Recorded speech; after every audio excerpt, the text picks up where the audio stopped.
الله الرحمن الرحيم، والصلاة والسلام على أشرف المرسلين وعلى آله وصحبه أجمعين، وبعد.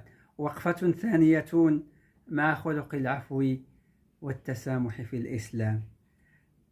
العفو من صفات رسول الله صلى الله عليه وسلم، فقد سئلت السيدة عائشة رضي الله عنها عن خلق رسول الله صلى الله عليه وسلم، فقالت رضي الله عنها: لم يكن فاحشا ولا متفحشا ولا صخابا في الأسواق، ولا يجزي بالسيئة السيئة، ولكن يعفو ويصفح.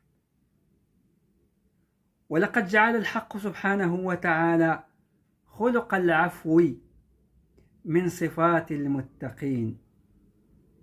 قال تعالى: سارعوا إلى مغفرة من ربكم وجنة عرضها السماوات والأرض أعدت للمتقين الذين ينفقون في السراء والضراء والكاظمين الغيظ والعافين عن الناس والله يحب المحسنين.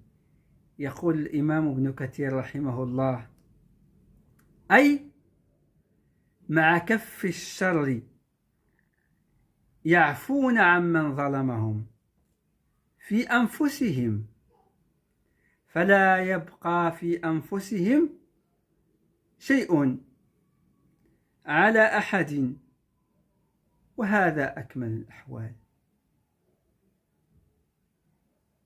اللهم اجعلنا ممن يستمعون القول فيتبعون أحسنه. السلام عليكم ورحمة الله تعالى وبركاته.